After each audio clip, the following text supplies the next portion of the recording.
What's going on, people? We are Tottenham TV. Tottenham 1, Fulham 2. Groundhog Day yet again here at Tottenham Hotspur. So much wrong with that performance. So much wrong with everything to do with Tottenham Hotspur right now. It's hard to talk about, to be honest. It really is. The same streams same way every week. I know. It's just rinse and repeat at the moment. I just don't even know what to say anymore, seriously. Just as... All wrong from top to bottom.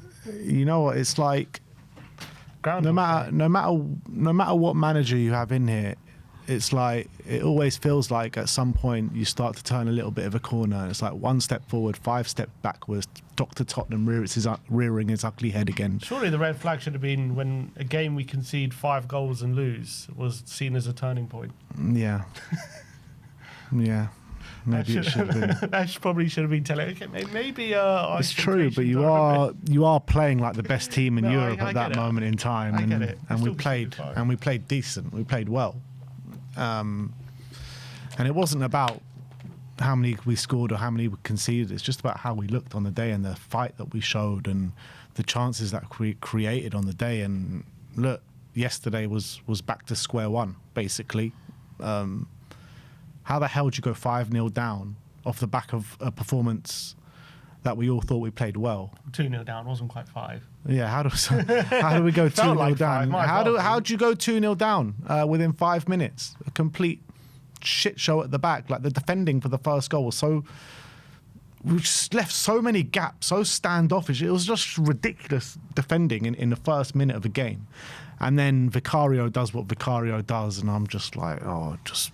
Wanted End the game. Wanted the floor just to swallow me up whole right there and then. It was just so frustrating. What did Porro say midweek? He said, "Don't worry, guys. We're gonna use the same attitude and mentality into this game." Isn't that what he said? Yeah. What was that? Where was that? Fast forward a few days. 72 hours. Yeah. Fast forward 72 hours. He's going in on the fans. Yeah, pretty much. We'll get into it in Reacts, but you've seen he's made a statement. Yeah, I saw the statement, yeah. And, I mean, it's not pretty reading, is it? When he's talking about true fans. And that's what Frank is talking about as well, that he's going in on the fans. And it's just not... God, it's not a nice place. I don't know what the whole situation is, though, because I saw the clip of Bergvall there and then Pedro Porro shouting at him, but I don't know what the whole context of that clip is. Well, from what I understand, Bergvall is asking Porro to... Well, it kind of backs up what we saw in Porro's statement, because Bergvall, on the clip, you can see he's kind of calling over to Porro to say, go and clap the fans, give them some appreciation. And I think Porro is kind of saying, look, if you go over there, you're just going to get loads of abuse, I think. And he's basically shouting at Bergvall saying, look, just everyone get back in. And he's like, I don't know what he's saying exactly, but he's clearly not happy, or he's shouting at Bergvall. We're covering it. You have to put us on the left-hand side, yeah. And he's kind of being held back by Sarr. And... You can see here, look, so Bergvall, he's shouting at Porro, hey, Porro, Pedro, get over. And then Porro, you can see here on the right, he's going over and he's not happy with something, and he's then starting to shout back at Bergvall, and starts to pull him back, and he starts walking away, and he trudges off down the tunnel and he takes off his shirt. So, and it backs up what Pedro's statement is saying, because he's saying, I can accept a lot of things, but I can't accept... my teammates being... What did he say? I can't accept my teammates being abused, or I can't accept... what did he say exactly? He said, I can accept a lot of things. Where's his statement? Here it is. He said, there can always be mistakes, but what I will not tolerate is hearing disrespect from the fans to my teammates. So that's what he said. So is he talking about something that's happened after the game, or is he talking about the booing for Vicario during the game? Because that's what Frank had the issue with in the post-match press conference, was Vicario was being booed during the game. Obviously, I didn't hear it. Yeah. I didn't know anything of that. So what was that situation in the stadium? So Vicario makes a mistake. Yeah. there's a few conflicting things about why the fans are being some, because Vicario makes a mistake and then he turns around and starts shouting at other teammates for some odd reason. I don't know who he's shouting at, because it was completely his fault, the goal, like completely down to him. Yeah. And he starts shouting at people. Then every time, for the next few minutes, every time he got the ball, they were booing him. The fans were booing him. That's not right, man. That was horrible. I thought it was disgusting. And then there was one moment, a few minutes later, the ball gets played in behind and he comes charging out again, and he actually does clear it and puts it out for a throw, and there were sarcastic cheers for him, which is maybe a bit more acceptable, but still not. I don't like to see that. And then the kind of booing stopped after that moment.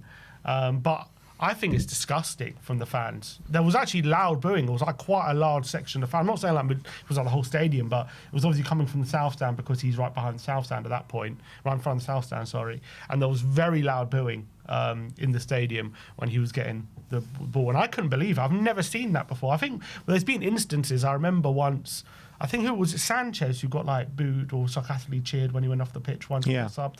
So there's been instances which, again, I didn't like. I don't like that as well.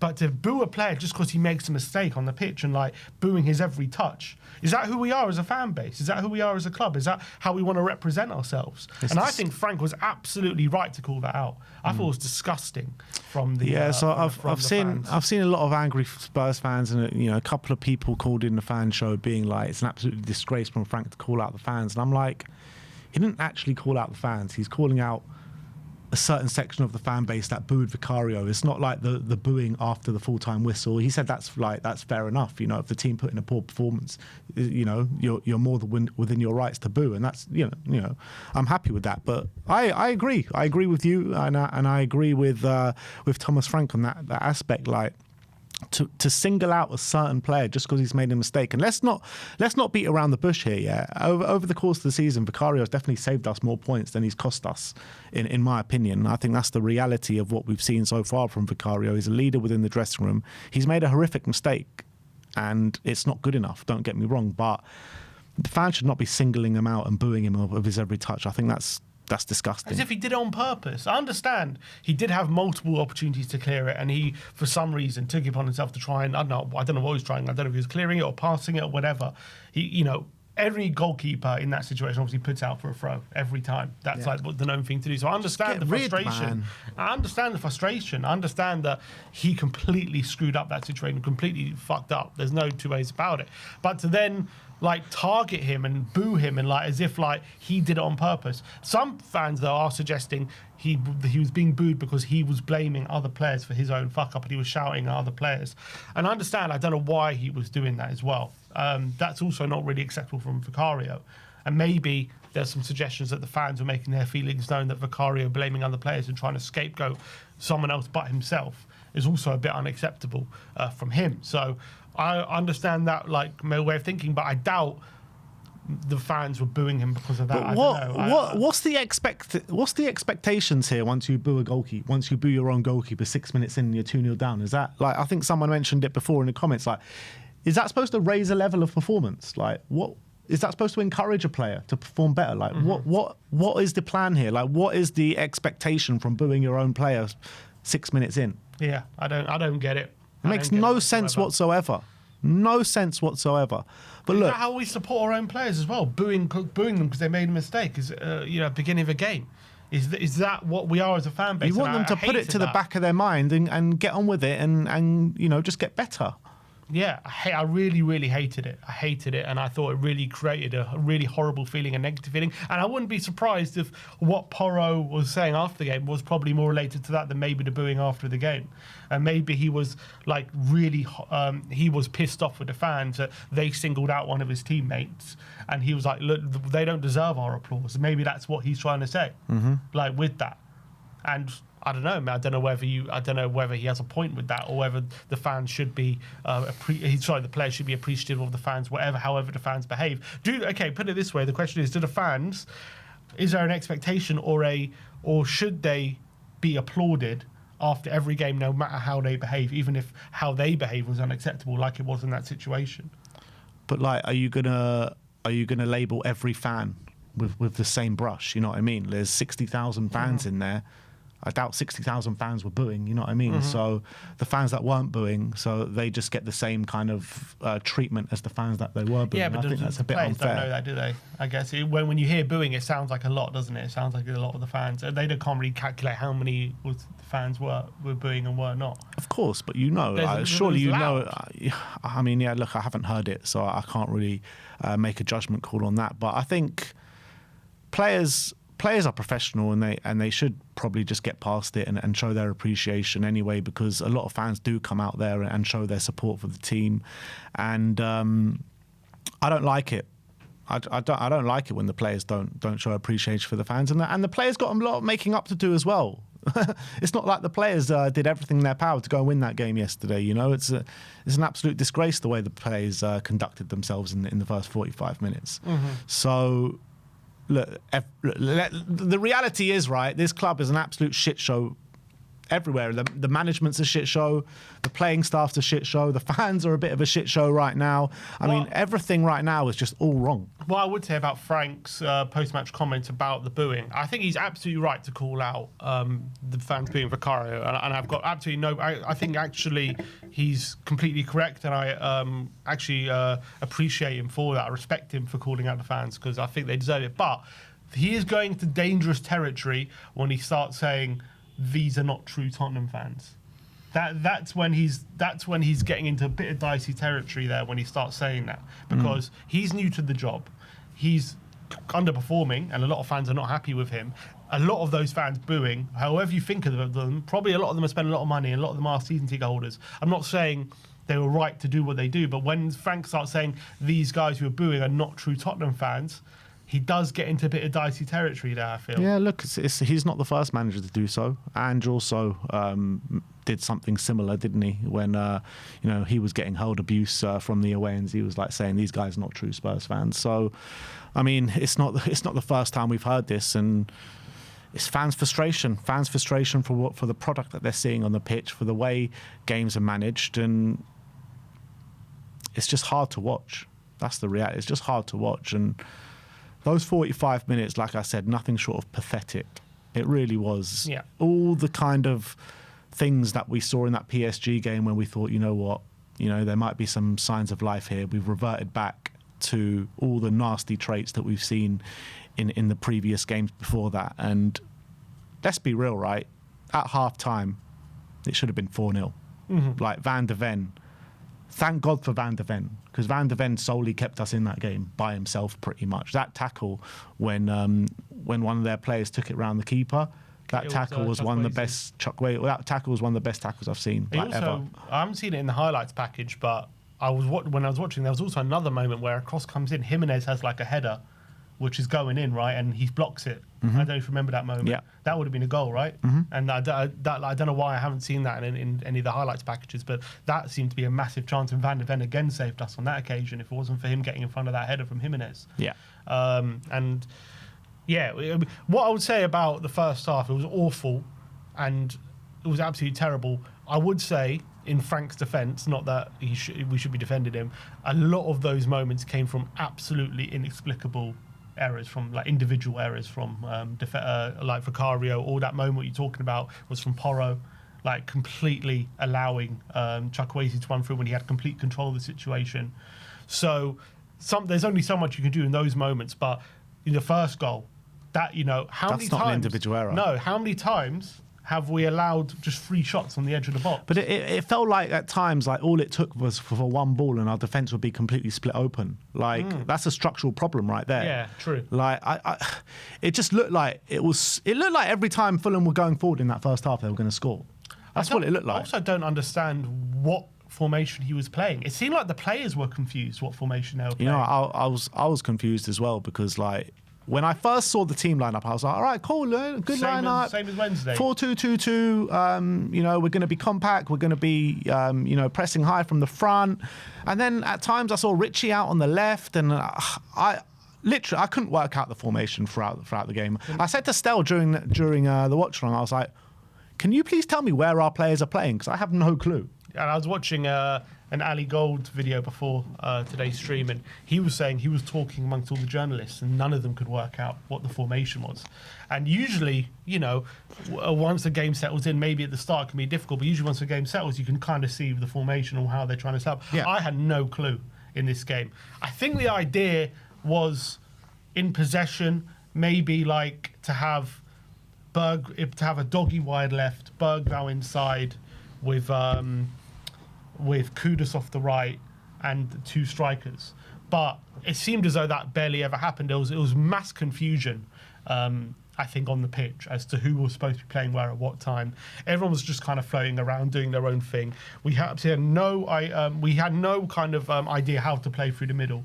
Whenever we played through the middle, we looked absolutely clueless. Gray was losing the ball, Paulinho was losing the ball, and we were getting bossed by Iwobi and Sanderberg. They were completely bossing it in the middle. We just seemed like Paulinho we had no idea. Lost, didn't he? He absolutely lost. The only way we looked like we could get forward was obviously through the right yet again, through Porro and Kudus. But even then, the tactic seemed to be get Porro down the line to Kudus, go down the line, cut back, pass it back to Porro, he whips it in, and we try to create a chance. That's kind of the only method of attack we had. We down the left, it was absolute shit show. We didn't go down the left at all. It was basically just a doggy down the whole left wing. And he was poor. Like, he had no support, though. He was poor, but I felt for him because he was we were getting the ball out wide to him, and he's looking ahead of him. There's no one there. There's actually no one ahead of him. So he was basically 2-on-1 the whole time. The whole point of a doggy overlapping is so you have a left winger there. He kind of takes the attention away from him. He goes into the free space down the byline, then you can find him there. But you can't just ask him to cover the whole left wing and ask him to be your left winger and your left back, essentially. That's never going to fly. And he was basically 1 against 2 every time, and he had no option. You'd give it to him, and there was 2 defenders in front of him. What's he supposed to do? Like, just dribble past them. So, and yeah, he was poor, don't get me wrong, but I did feel for him a bit. Like, I don't understand who was tasked with helping him out on the left. There was no one there helping him. But this has been a problem all season where Frank has expected certain players just to be miracle men. Kudus is one of them. Doggy's another one. I've noticed it in the last couple of games when Doggy has played, like maybe, well, he didn't play the PSG game, but, you know, he asks Doggy what he does. He gets the ball down the left-hand side, and like basically everything that you just mentioned, he charges up that left-hand side with barely any support, and he's just asked to do everything on his own. Like, these players can't do everything on their own. Like, it's a team sport, for God's sake. Why are we relying on such individual quality in every game? It makes no sense whatsoever. It seems like there is no sort of tactical plan whatsoever, and it's so frustrating, man. And it's like, where was the passion and fight from the beginning of the game that we showed in the beginning of the second half? Because I thought when we came out for the second half, no changes, which I was surprised about. But actually, Frank seemed to get something out of them in the second half, because I thought we were peppering them. You could sense a goal was coming. The goal came with Mohamed Kudus. The 3 changes were there, ready to come on before the goal comes on, which is fair enough. We're making changes. But the goal comes, and then as soon as the sub comes on, that's it. All momentum was gone. Like, I think the changes massively hampered us. I think it did, but I actually thought for about 10 minutes after the subs made, we did have, like, it did give us a little bit of burst of energy. We did nearly score, like Simmons nearly scored. Like, we were looking good. And then I think it was actually when Bergvall went off. Like, he was brilliant. Yeah, it really killed us. Like, because all of a sudden he goes off, Sarr comes on, and we had absolutely no impetus on the ball. Yeah. We had no one who could pass forward in between the lines. We had no one who could progress the ball forward. All of a sudden, you're expecting Sarr. I understand maybe he had to bring on some energy, but we had no one who could take the ball under pressure, turn, and pass forward. Bergvall was really getting into the game. I did feel like, to be fair, he was getting a bit lecky, so I understand that. But still, he was the only one who was adding a bit of quality when it came to our on-the-ball ability and our ability to pass forward, and it completely killed us, I felt, when he went off. Yeah. I thought the triple sub, I thought it killed the momentum a bit, but I felt we still looked like maybe we could score. We were adding a bit of energy. But before the 3 subs, we were like heavily on top, and it looked like, we were attacking so well down that right hand. Mohamed Kudus, for those opening like 15 minutes of the second half was bloody brilliant. Yeah, he was like, you know, one of the best performances I've seen from him in a long time in that period of the game. And Porro, I thought he grew into the game at that moment as well, and he was putting good balls in the box. We were just peppering them, like going, again, wave after wave after wave. Agreed, but again, it was all Porro and Kudus, wasn't it? So reliant on those two. Yeah, I think Bergvall was doing a fantastic job driving us forward through the centre of it. He was ultimately, the plan for him, it was get the ball to those guys. Yeah, but still, it's like if we're not getting like Kudus in the game, it's like we have no other method, sort of like trying to hurt the opposition or getting crosses in. And again, the only method, even in that period, was just get it to them and cross the ball in, and it was working a bit better in that second half. Moani, had a chance with the header, and obviously Simmons had a chance, and obviously we got the goal through Kudus, which was, you got to say, a great goal, but it wasn't exactly a chance. He just scored a bit of a wonder goal out of nothing, so fair play to him. But we still didn't really break Fulham down too much. It was just getting those crosses in, and it maybe the crosses were just a bit better in the second half, and we got a few chances in. But again, I don't know if that's a sustainable way of winning foot matches. But it was better in that bit, but we did petered out so badly in the last like 15 minutes. Yeah, absolutely, it did. Yeah, that's the honest truth.